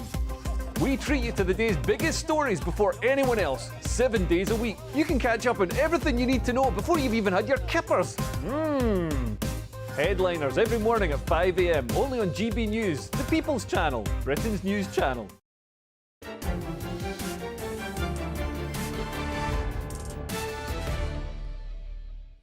Welcome back. I'm still Jacob Rees-Mogg, and this is still State of the Nation. We've been discussing the government's DEFRA's sabotage of Brexit, and you've been sending in your views. Paul says, it's amazing we can stop an apple coming over, but not the boats. And Jake, you're quite wrong. Truth is, there are no Brexit benefits, only drawbacks. No, democracy is a great benefit. Frank, DEFRA are the over-controlling government body ruining Britain. My late farmer brother George said that DEFRA stands for the Department for Eradication of Farming in Britain. It's got an excellent Secretary of State, it has to be said, but he hasn't been, well, the predecessor too, but they need to take charge of the bureaucracy. Today, the House of Lords debated, indeed it still is debating until expected vote at 10 o'clock, the second reading of the Safety of Rwanda Bill, after last week opposing the ratification of the treaty with the Rwandan government that provides the framework for the plan. But today, more news of delay emerged as a proposed amendment to the bill may be put forward at the committee stage by a number of Tory and crossbench peers, which would allow the plan to pass, but only if the government adhered to a 10-step plan to bolster the Rwandan asylum system. It seems clear that the real attention here is to delay the plan so flights don't take off before the election. This would obviously hurt the Conservatives' chances of winning. So are the peers just trying to muddle up democracy, and shouldn't they just as likely vote against the bill and finish it off today? Well, I'm now joined by my distinguished panel, former Brexit Party MEP and current sister, Annunziata Rees-Mogg, and the author and broadcaster, Amy Nicole Turner. Amy, the Lords very rarely votes on second reading, but if they just don't like it, why don't they do that and have the courage of their convictions rather than putting something in as an amendment that has the same effect? Well, it's their job to provide the checks and balances, and there are a lot of concerns about this bill. It's extraordinary. It's one Lord summed it up for me today. Lord Clark said the government may as well legislate that all dogs are cats, because that's what a nonsense it is. And when it went through the Supreme Court, 3 judges said Rwanda is not a safe destination for asylum seekers, and that was based on a lot of evidence that if they arrived there, they'd be pushed off back to where they came from or somewhere. Which is the process we would do if they were here. If they are illegal and they are perfectly safe in their own country, we would send them back to their own country. There is no difference between what the Rwandans would do and what we would. The UN itself sends people to Rwanda.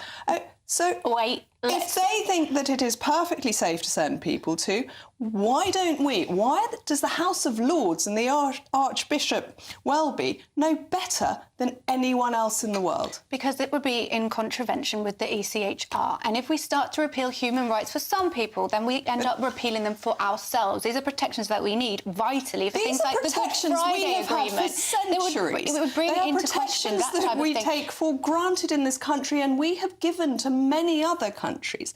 They are rights to life. They are very fundamental, basic principles that have been overextended by European judges who don't understand the British legal system. We have seen what happens when immigrants are sent to Rwanda, through what happened when Israelis sent, in a voluntary scheme, but a scheme nonetheless, sent their asylum seekers to Rwanda.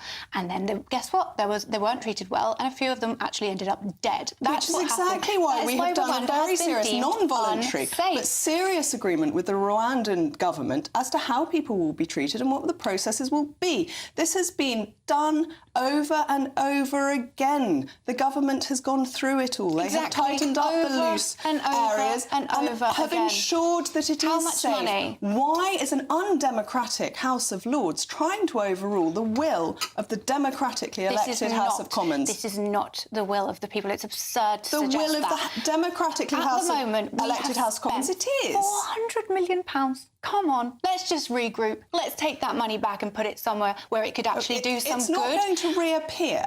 Also, the interesting thing is that it's described as a deterrent. Nothing could be a deterrent. Wouldn't you think that the dinghy alone would be a deterrent? Unless we address the sole reason, the root causes. It's obviously a deterrent. Of course it's not. What would be the chance? One in however many hundred? 200 people would go. You have to make sure we take 200 people back. You have to make sure that people arrive and go straight to Rwanda, and they don't have a chance of staying here. And this is what Australia did. Yep. And once it became impossible to get to Australia, people stopped coming. The reason they're taking the journeys is to get to the UK, not to get to Rwanda. I really would like to see that in practice, because every other deterrent that has tried to come in has absolutely failed, because you're not addressing the root cause of the problems of why people claim asylum. Do we need to speed up our own systems and make sure that people are deported however they get here very quickly? Yes, we do, if they do not have a legal claim to be here permanently. Is this a good deterrent? Yes, it is. Oh, well, we need every single bit of firepower we can get to stop our country being overwhelmed by people who shouldn't be here. Take the 400 million, Paul Kagame, he said we could have it back. brilliant. Take it back and use it for processing asylum claims in France. Set something up in France, we can take our fair share, no one crosses the channel. What's our fair share? Deal. France is a More safe than we take country. now. Oh, so you want us to take more people than we currently course. take? We're currently taking, what is it, 35,000? So you'd like more coming in? We limit it, don't we? So we Well, we limited took to people from 1.4 million Afghanistan, but we ended up legally. taking about 12 people in the We end took were 1.4 resettled. million legally over 2 years. We were very happy to take and we got Ukrainians. 35 or 40,000 illegally. Somewhere like Sudan, which is a former these British are colony, all- these are- which are deserving, surely, it's of not- our help. it is not gonna we change. take absolutely no one. Amy, We're all about a quarter of the world. We You're can't- talking, saying apples and pears. You talk about what Lord Clark said. It is completely different. We're not going to scrap allowing Afghans who are genuinely in need or Ukrainian refugees to come here just because we're stopping people who are breaking the law by crossing the channel totally illegally from a safe country. We all agree that we want to stop people crossing the channel. I am pretty confident Rwanda will not do that. So what's your solution if it's not Rwanda? Take the 400 million and use it to process the backlog of asylum claims. But if you... And then realise that this is people. You're talking about human potential, and let those people I think here. that's an important point. The individuals, we should never fail to recognise their courage in taking a dangerous journey, even though it's illegal.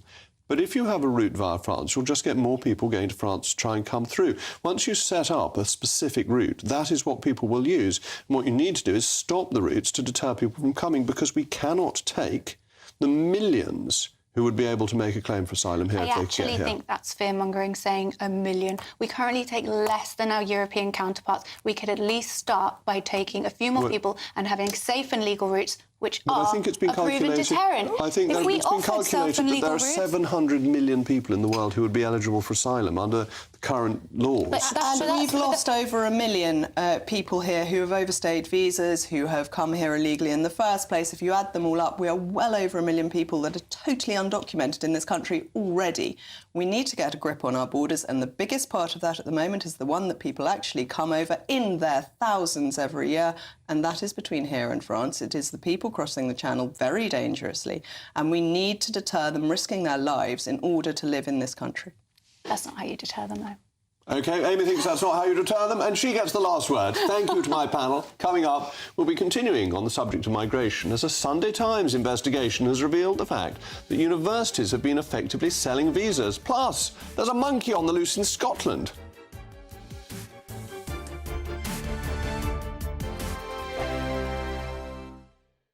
2024, a battleground year. The year the nation decides. As the parties gear up their campaigns for the next general election. Who will be left standing when the British people make one of the biggest decisions of their lives? Who will rise? And who will fall? Let's find out together. For every moment, the highs, the lows, the twists and turns. We'll be with you for every step of this journey. In 2024, GB News is Britain's election channel. Your weekend starts here with Friday Night Live with me, Mark Dolan, 8 till 9 on GB News. Big stories, big guests and big laughs as we get you ready for a cracking weekend. That's Friday Night Live with Mark Dolan, Fridays 8 till 9 on GB News. Bring your own drinks, the admission's free.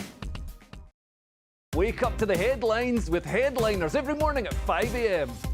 We treat you to the day's biggest stories before anyone else, 7 days a week. You can catch up on everything you need to know before you've even had your kippers. Headliners every morning at 5 a.m, only on GB News, the People's Channel, Britain's news channel. In the GB Newsroom, we bring you the news as it happens. With our team of dedicated journalists across the UK, we're ready to give you accurate reporting every day. When the news breaks, we'll be there with bulletins on GB News, the People's Channel, Britain's news channel. Big news, big debates, big opinion. Patrick Christie's Tonight is the week's biggest show. Every weekday, 9 to 11 p.m, we've got the inside track on the day's top stories. There'll be sharp takes you won't get anywhere else. We will set the news agenda, not just follow it, and I want to bring you along for the ride. Whatever it is, we'll have our finger on the pulse. It's news, but it's this close to entertainment. Patrick Christie's Tonight, 9 to 11 p.m, only on GB News, the People's Channel, Britain's news channel. Good afternoon, Britain. Good afternoon, Britain. Join us, Tom and Emily, To find out what's happening in the heart of Westminster. and why it matters to you. Weekdays from midday, we bring you the most compelling stories from across the United Kingdom. And from your doorstep to our inbox. That's right, we want to hear from you. GB News, Britain's news channel. GB News, unlike other broadcasters, isn't obsessed with the London-Westminster bubble. We think there's a nation beyond the M25, and that's why we talk about the issues that matter across the land. Join me on State of the Nation, 8 to 9 o'clock, Monday to Thursday, on GB News. Daisy's listening, and you should too. I'm Andrew Doyle. Join me at 7 o'clock every Sunday night for Free Speech Nation, the show where I tackle the week's biggest stories in politics and current affairs with the help of my two comedian panellists and a variety of special guests. Free Speech Nation, Sunday nights from 7 on GB News, the People's Channel, Britain's news channel.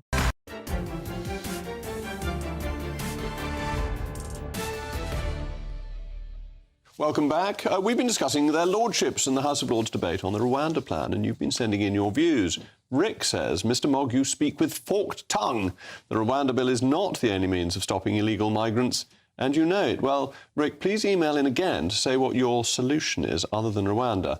And Dan, what we need is a brave MP to call for a referendum on migration. This would force Parliament's hand, especially if it included an instruction to carry out the will of the people within 30 days. And the thing is, we put this in our manifesto that we deal with migration. We really must do it because that's the mandate we have from the British people. So, a Sunday Times investigation has revealed the extent to which universities have been trying to make a quick profit by lowering grade requirements for overseas students because they pay much more money for their degrees than domestic ones do. The following chart reveals the extent of this activity. Clearly, there's something suspicious going on. If you can read that, you've got better eyesight than me. But never mind. When universities are offering one-year course pathways to degrees for those from overseas with significantly lower grades than their domestic counterparts. Is this, as some have argued, a sensible way of subsidising domestic students and keeping loans down, or is it essentially a fraud committed on the immigration system to earn money to pay for the high salaries of some university officials? Well, I'm joined now by the principal of Nelson College, London, and visiting fellow at the Oxford Centre for Higher Education and Policy Studies, Geoffrey Alderman, who has revealed some teachers have had to lower their standards of teaching to accommodate international students who are there purely because they pay more money. Well, thank you very much, Mr. Alderman, for joining me today. So tell me, what experience has there been of lowering standards for foreign students, and does this affect domestic students who are then getting less good an education? Yes, I think that this is a complex dynamic. It's really two basic dynamics. Firstly, universities are, for the most part, facing a very uncertain, to put it mildly, financial future, and international students bring in a lot of money with them because the universities can charge basically what they like. Their fees are not capped or regulated in any way for international students. Secondly, universities vie with each other in that terrible invention, league tables. And the more firsts and upper seconds you can get in your league table, the higher up the league table you will be. You know, the lower second class is an endangered species. Almost no one gets a third, and many years ago, Oxford abolished fourths. To get a fourth at Oxford was quite an achievement at one stage, but now that's out. So there has been grade inflation, grade drift, in order to up your position in the league table and earn more money. So it's very financially driven, but the foreign students are getting, through the migration system, the immigration system, to come here. And are the universities effectively auctioning off visas? I wouldn't use the word auctioning off. I would say they're exploiting to the full, to the legal limit, the powers that they have in order to attract foreign students. Come here for a pre-degree foundation year, and then you can go on to a bachelor's degree. And if you and your parents want a good degree outcome at the end of it, we'll do our best to see that that's what you get. OK, well, thank you, Professor. I'm going to ask my panel what they think of this.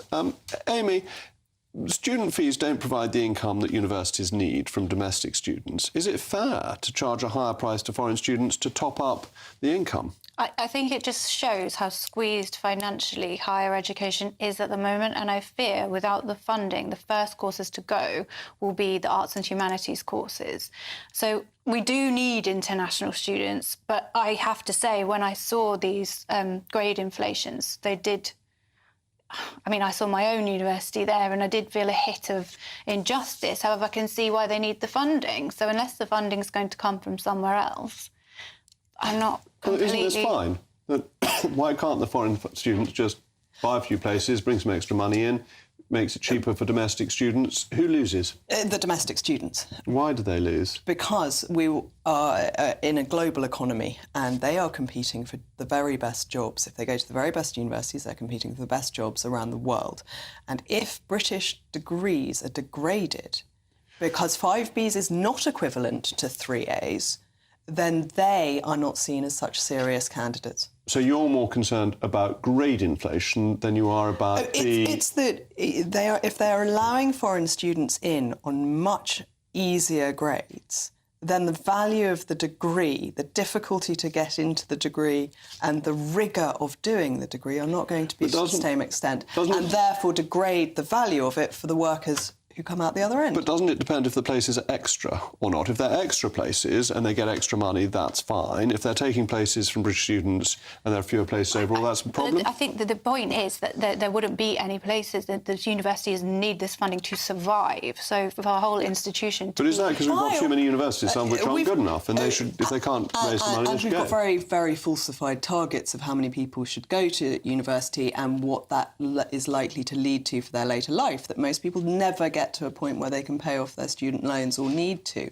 because they're not actually providing the value that they're sold to them as being meant to provide. We should have degrees that mean something. We should have degrees that help people, that enrich people's lives, not ones that tick a piece of paper. Well, thank you very much to my panel. In other news, it's not just the Dutch and German farmers who are less than gruntled about agricultural policy, but the French too. Indeed, it looks as though we could possibly be headed for a sixth republic. Farmers are fed up with the government because of high taxes, environmental regulations and low pay. So, armed with their tractors, they have taken to the motorways this afternoon with the intention of besieging the French capital. And they managed to frustrate access to 8 main motorways into Paris. I'm joined now by the Paris journalist, Peter Allen. Peter, thank you very much for joining me. I mean, I'm tempted to say everything went wrong in 1789 and it's not getting any better. Is that a fair summary? Well, it feels a bit like that tonight, Jacob. The city is literally besieged tonight. The last people to besiege it in this kind of way were the Prussians. They were, of course, bombarding Paris in 1871. They were also trying to starve the population out. And there are French farmers saying as much tonight. They're saying, well, it's about time the city slickers, the Parisians understood what it's like to suffer in the way we're suffering. And if we have to cut off the food supply to Paris, that's what we'll do. They're besieging a lot of the main motorways coming into the city. And it looks as though they're going to hit Rungis, which is the massive market, the wholesale market, on the southern outskirts of the city. Now, if they manage to get a blockade around that, we'll be in serious trouble, Jacob. It's very interesting because the first siege of Paris since Bismarck in itself is of historic significance, as you mentioned, but it seems to be part of a wider malaise that increased regulation, particularly environmental regulation, is making it difficult for farmers. And in Germany, in Holland, and now in France, the farmers are saying enough is enough. It seems to be showing something that's politically very important. Very much so. The whole agricultural sector across Europe, particularly within the EU, is in very serious trouble at the moment. They have so much red tape coming from Brussels, particularly to get in line with new zero emissions regulations, which is particularly hard to do in a country like France, for example, where there's so many cattle farms and the like. And meanwhile, their wages are going down and down. And of course, there's the huge problem of competition from abroad, which the farmers accuse the EU and indeed the French government of encouraging. because they want lower prices. And it leads the heart of France. This is why there's so much sympathy for the farmers, because France is such an agricultural nation. France is an agricultural nation, and it has a tradition of this popular revolt. So when I said everything went wrong in 1789, from then on, they have changed government regularly because of disorder. And there gets a point where the disorder becomes so great that the government has to cave in, and that the government doesn't seem to be responding to the democratic concerns of its voters. Well, that's the feeling at the moment. France, again, it's nothing if not an agricultural nation. It's nothing if not a revolutionary nation. The great changes here, including the foundation of the current Fifth Republic, have come out of revolution or war, the Algerian War in the sense of the current Fifth Republic. But there is a feeling at the moment that democracy is in crisis. Remember, Monsieur Macron, he doesn't have a majority in the National Assembly. He's very much a lame duck in that sense. Lots of wheeler dealing with all kinds of other parties, including the Rassemblement National, the far right, which is annoying a lot of moderates in France. So there's this crisis of democracy. They're forced to listen to the street, to see what people are doing as far as popular dissent is concerned. There's been a hell of a lot of it. Look at last year, 2 massive protest movements following the death of a young man who was shot by police, and also lots of far more moderate people who were against the rise in the pension age from 62 to 64. So this is all follows in that tradition. But this current protest movement could really get very big. I want to bring my panel in, Amy, because I think this is a worry about democracy globally, that the voters feel that the people they vote for are disconnected from them. And you've got Donald Trump as an example of this in America. You've got the AfD in Germany. You've got the Farmers' Party in Holland and Wilders coming forward. And you've got this now going on in France. Isn't this something we should be worried about, that voters feel disenfranchised and they are taking measures to get their franchise back? I feel like this happens whenever there's a squeeze on global finances. People want something to blame for their cost of living, the affordability of things, and generally they just quickly knee-jerk blame the other people. I'm not sure that it's so much a failure of democracy and more just a panic button in a lot of cases. I think, Annunziata, that we're beginning to see this here as well, this feeling that the electors and the elected are just out of touch, and that there's this blob that carries on regardless. We see this with this ridiculous story on DEFRA earlier, making life harder for people for no good reason. This stuff we've discussed on It's absolutely true. I think that most voters in this country feel that the people in Westminster, like your good self, could not care less what they think, what they want, or what they need. And I think we're seeing it, as you say, in France, in America, that there is this serious malaise that is actually rather dangerous going on around the world. And it tends, historically, to push people towards the extremes of the left, the extremes of the right. It can be in either direction. But that is a dangerous position for us to be getting into, particularly at a time of global instability. Yeah, I think that's absolutely right. And I think the problem is that we've got all these international organisations that tell democracies how to behave.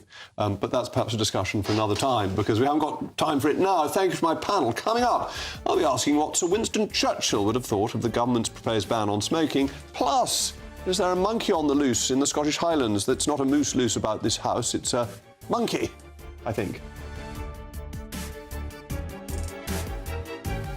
It's a new look, Patrick Christie's tonight, 9 till 11 p.m. I'm joined live in the studio by Conservative Party Chairman Richard Holden. How can he stop the Tories falling apart? The Rwanda bill is debated in the House of Lords. I've got a Labour peer telling me why she wants to block the bill. Plus, Donald Trump says the West must prepare for World War III. We're sending troops off on diversity training. Are we too woke for war? Talking of woke, could Winston Churchill be played by a black actor?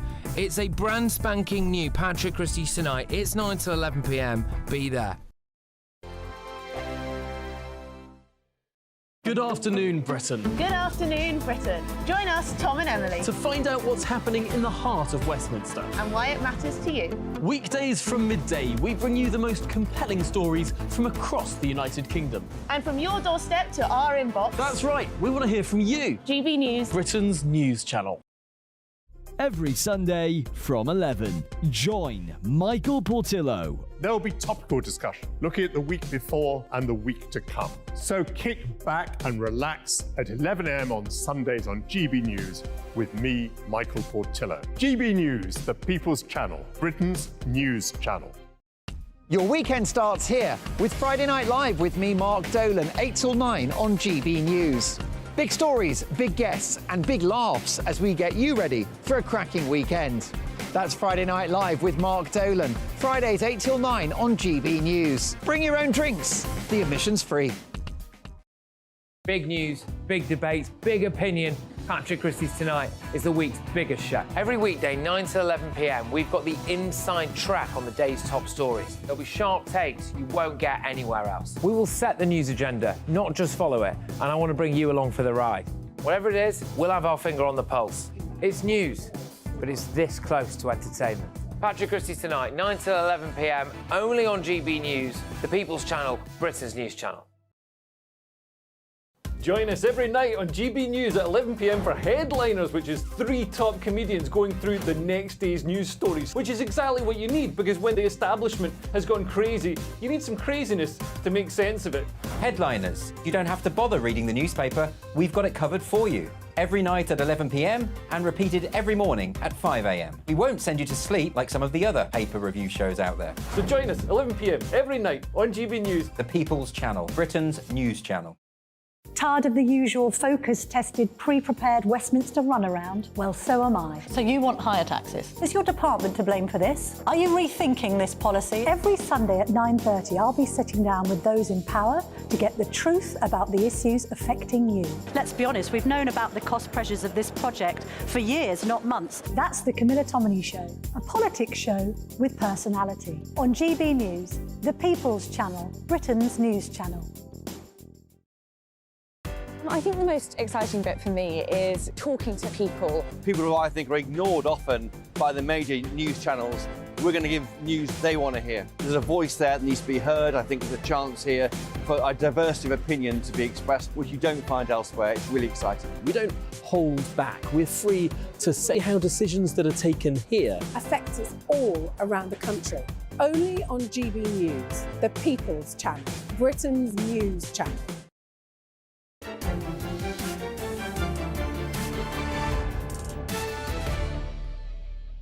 Welcome back. We've been discussing university-sponsored mass migration and French farmers, and you've been responding. James says the UK universities have bankrupted themselves on capital investment to attract Chinese students. These students return to China to create their own colleges, so we're shooting ourselves in the foot. And Jane, what you're saying is really interesting and important. Incredible pictures coming out of France. I don't just think it's about working conditions, but about the net zero agenda too. I think that's absolutely right. The problem with the net zero agenda is people have pretended that it's not going to cost money. And now it's costing people jobs and expense. That's why I'm going to be in Scunthorpe on Thursday. I don't know if there are any tickets left, but if there are, you go on to gbnews.com and can find out. You'd be very welcome. Churchill, Sir Winston, is thought to have smoked 8 to 10 cigars a day. So what would this great leader of the Conservative Party make of the fact that the current leader of the Conservative Party is set to impose a lifetime ban on smoking, along with the outlawing of disposable vapes? We can all agree that smoking is bad for you, and with vaping the evidence isn't entirely clear yet. But should a supposedly freedom-loving Conservative Party be banning things outright that also, incidentally, raise an awful lot of money for the Treasury? Well, my Moggalicious panel is still with me, current sister Annunziata Rees-Mogg and the author and broadcaster Eamon de Kell Turner. Now, Annunziata, you've been fag-ash lil since you were about 12 or something. Charming as ever. Absolutely. Are you in favour of this ban to protect your children? Because all your children would be banned. They're all too young to ever be allowed to purchase any nicotine. So my 2 eldest cigarettes. children can smuggle the cigarettes to your troop and to my 4 young ones. Mary and Peter will no doubt become incredibly popular in due course if we maintain these farcical laws. Just to quote the NHS. The NHS has provided some myth-busting facts as part of its better health tools. Vaping is just as harmful as smoking. Myth. Nicotine is very harmful to health. Myth. Vaping does not help people quit smoking. Myth. Switching to vape is just swapping one harmful addiction for another. Myth. It goes on and on. Everything the government is currently saying goes against its own health policy. And there is no evidence that it is harmful. We want a responsible system where they are not specifically targeting young children. Of course we do. But if we all agree it is better than smoking, children are going to find some way to rebel or another. And at the end of the day, people have to live their own lives.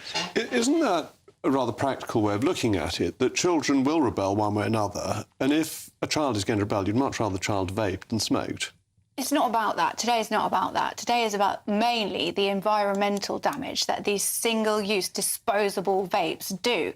Each one of them contains a lithium battery, right? So last year, there were 4.3 million vape users. 8% of adults were vaping, which went up from 1% a decade ago. So it's absolutely skyrocketing. That meant that 2 were thrown away. They didn't exist a decade ago because the government hadn't basically banned cigarettes. Batteries thrown, not recycled, very rarely recycled, which is what you need to do with a battery, just thrown in the bin on the floor, lithium batteries. Yeah. That's insane. You make it sound like it's a great big car. And also, but they're still lithium. It's just awful. But this is the main thing, But the Amy, environmental you ban everything. cost. Well, you ban everything on that basis, no. which the environmental lobbies try and Because do. We're these not allowed wood burners. We're not now allowed Wood burners vapes. are awful as well. Let's leave that for next week. On and on it goes. It's the habit of banning everything because of this environmental ideology. The replacements, also, most of these are horrible things. They come from China, they're made of plastic, they're brightly coloured, they do appeal to children because there's been a 7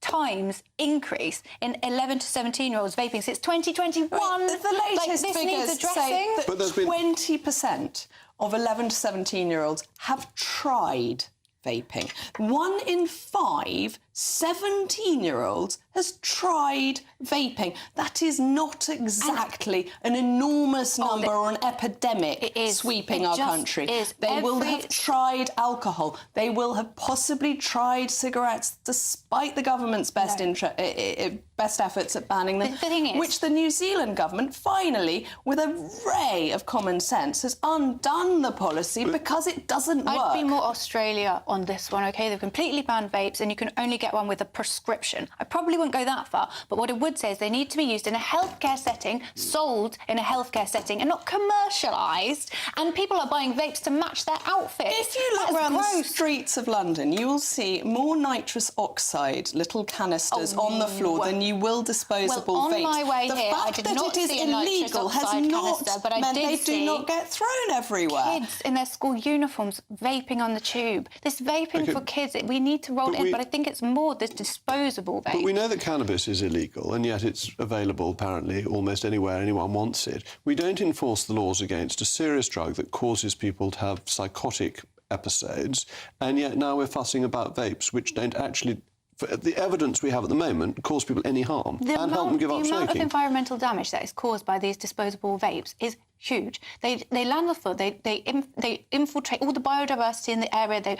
They are such a nuisance and a menace to the environment in a way that it doesn't compare to cannabis. We're not talking about... Everything's... We're not allowed we're talking about plastic in anything, but plastic's actually think of jolly it like, useful. right, the straws. We got rid of the straws. Yeah, and we now paper have straws paper are dreadful. But I tried a wooden toothbrush. It was horrid. It had a really nasty But taste. I think this is I can't use wooden spoons that they try and force on you in various cafes. It is just making people's lives less comfortable and is causing this problem that people feel disconnected. You've finally given up smoking. You have not quite a long time ago now. What do you have now? You've got it on you. Show our viewers what you've got to say. I hope it isn't advertising. No. I have one of these. OK, you have that instead of vaping. Yeah. But unlike those wonderful pictures from the 1970s when people sat around smoking like I would not be this is allowed. no longer allowed. So some rules have been implemented and enforced. Thank you to my distinguished panel. While one primate was speaking in the House of Lords, another primate has gone missing in Scotland. In one of the lesser-known P.G. Woodhouse's Uneasy Money, which I would strongly recommend, it's very, very funny, a Hollywood star has a pet monkey called Eustace as a publicity stunt. Unfortunately, Eustace goes missing. And as the book is set in America, gets shot. It's one of those regular hazards of American life. Now, with life imitating art, a monkey, possibly also as a publicity stunt, is absent without leave in the Scottish Highlands. If you see it, please don't shoot it or even send it to the House of Lords, but contact the Royal Zoological Society of Scotland. Anyway, that's enough monkeying around from us. Up next, Patrick Christie's. Patrick, what is on your bill of fare this evening? I've got an absolute cracker for you on a new look Patrick Christie's tonight, Jacob. I've got one of the most unhinged interviews you will ever hear with a Labour baroness. I cannot believe that these people get to vote on our border security. I'm also going to be interviewing Tory party chairman Richard Holden. How can he keep the fabric of the Conservative Party together? That's a no-holds-barred interview. I've got all of that coming your way. And find out whether or not we're too woke to win a war. I will be with you 9 to 11 p.m. with a fantastic panel on a brand spanking new Patrick Christie's tonight. I'm sure we're not too woke to win a war. I think that people aren't ready to fight a war until it comes. Look at the Oxford Union voting that no one would vote for king and country in the 1930s, and then they all signed up in 1939. But they weren't smearing avocado on toast and doing their nails, were they, Jacob? Well, thank you, Patrick. That'll all be very exciting and a brilliant interview with the chairman of the Tory party coming up after the weather. I'll be back tomorrow at 8 o'clock. I'm Jacob Rees-Mogg. This has been State of the Nation. And you know this now. The weather in Somerset will be simply excellent tomorrow. Glorious and happy. A brighter outlook with Box Solar, sponsors of weather on GB News.